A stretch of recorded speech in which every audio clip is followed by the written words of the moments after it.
మళ్ళీ అందరూ బిజీ అయిపోయారు. లాస్ట్ వీక్ ఇదే టైంకి సంక్రాంతి సంబరాల్లో ఉన్నాం. ఏడాది మొత్తం ఎదురు చూసిన ఆ 3 రోజులు కూడా కల్లోకి వచ్చిన రంభా ఊరస్లా కవ్వించి వెళ్లిపోయాయి. చెప్పుకోవడానికి గొప్పలు, చూసుకోవడానికి జ్ఞాపకాలు ఇవే మిగిలాయి. ఇవన్నీ తూచనుకుంటే ఆ తిరుగు ప్రయాణంలో మాత్రం ఏంటో తెలియని బాధ వెలితి.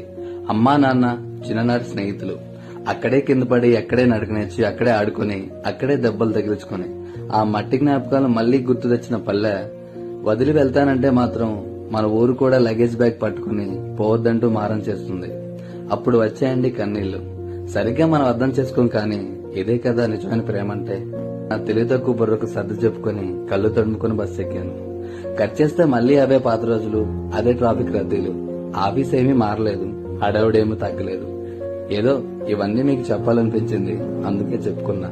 ఇంతలోపే తెల్లారిందంటూ రూమ్ డోర్ గట్టిగా కొట్టి గుడ్ మార్నింగ్ చెప్పింది సండే.